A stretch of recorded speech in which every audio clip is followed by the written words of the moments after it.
Morning, folks. Welcome back. Me again. Well, I've had a chance to have a look around and see what's been in the news. Now I've had a day's rest. I've got a few more days off yet. I shall be back at it again towards the end of the week, I expect. But today, mainly, I want to talk about the police and the justice system in this country. Supposedly, allegedly free country. Well, let's just have a look to see what's been going on out there. Now, we all know what happened down in Plymouth, and it's very sad for the people that were lost and the families. My condolences to them. But why did the police give somebody who's been in trouble, got mental health issues obviously, yet they saw fit to give him his firearm back, and he went on to kill 5 people? That's just one. Now, if you're a terror suspect, police know who you are.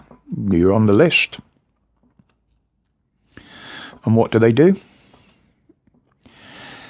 They just watch you until you do commit an act of terror or whatever. There is another word for it, but we can't use it on here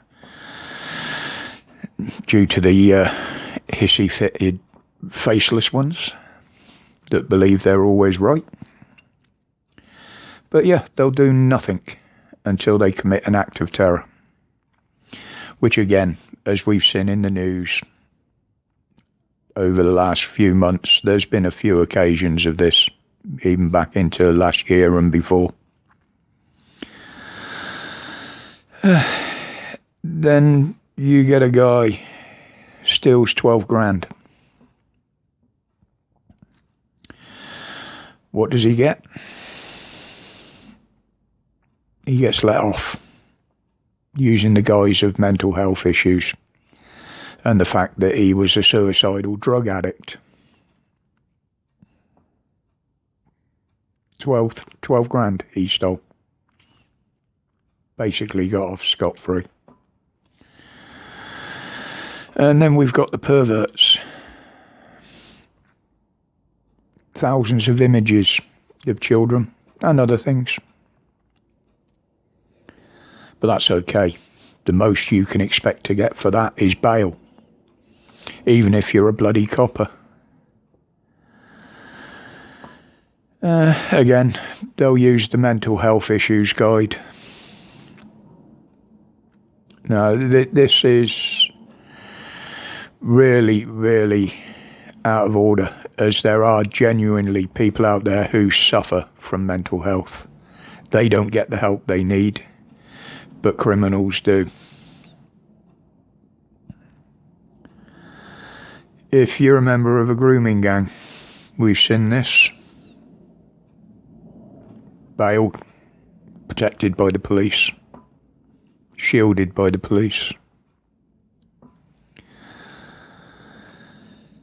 Unbelievable.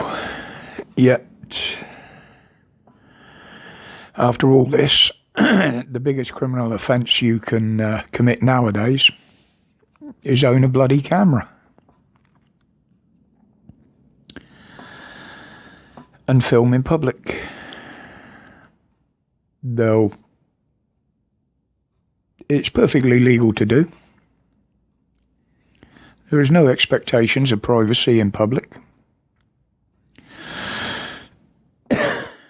And it's perfectly legal.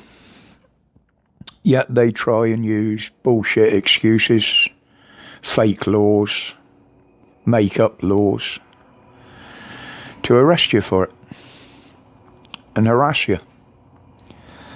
They'll put markers on your car. Every time you pull out in front of a police car or a police car gets behind you, they'll pull you over. They'll harass you. They'll intimidate you. They'll even delete your footage, confiscate your equipment, keep it for months. Although this is illegal, I do have the proof that they should not be doing it. They cannot do it legally. They cannot seize your equipment or delete your footage without a court order. That is in law.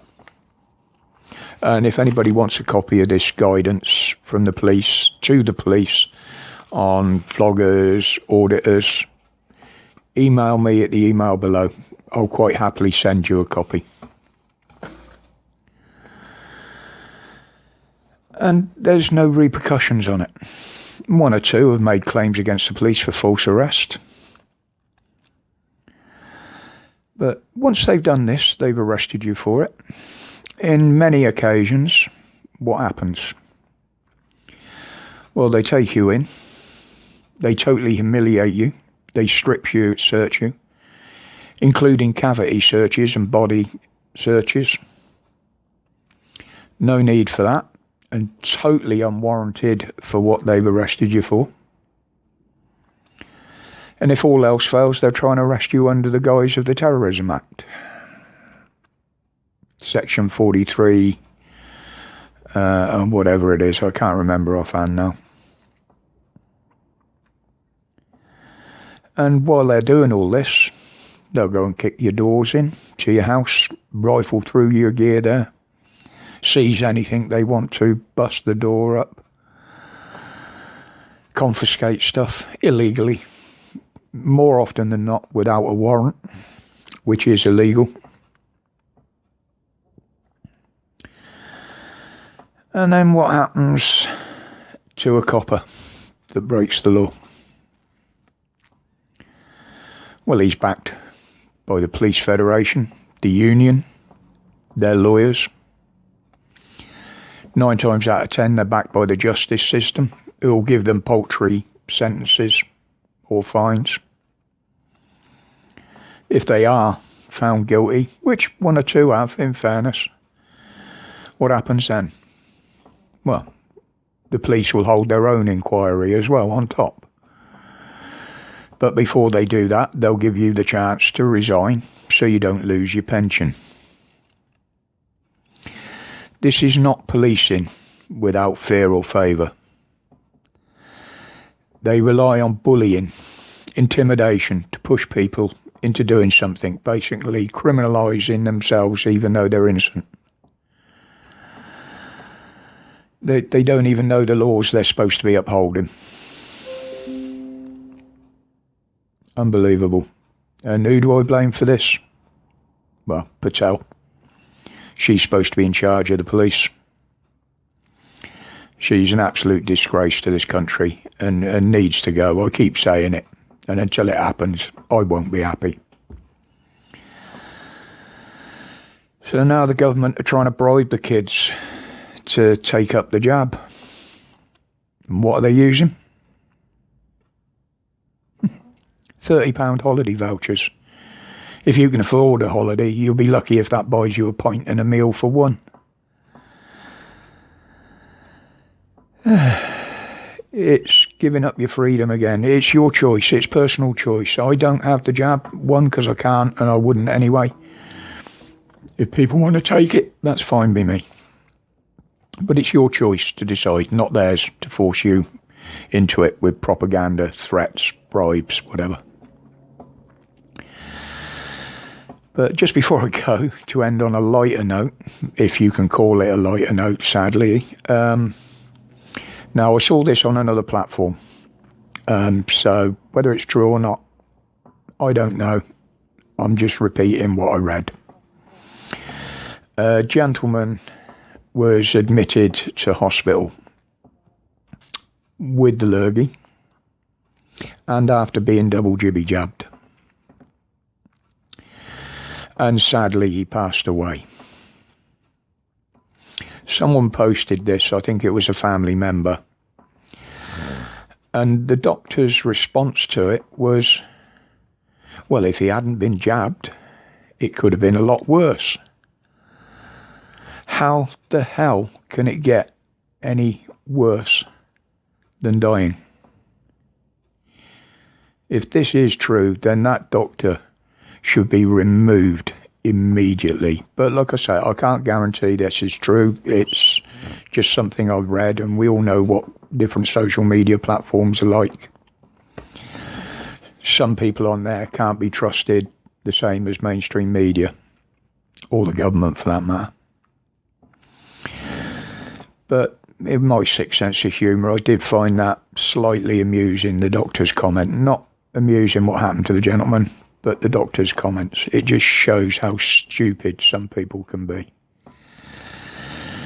But anyway, I'll leave that there for today. I just wanted to get that off my chest with the police. As always, let me know your thoughts in the comments. I know you will. I'll leave a link in there to Tracy down in Dover as well, with the imports coming across the channel, all government and Border Force assisted. So until the next one, my respects to each and every one of you. Thanks for watching. Thanks for supporting the channel. And stay safe. Stay strong. Stay absolutely free from tyranny. My respects to you all, each and every one of you.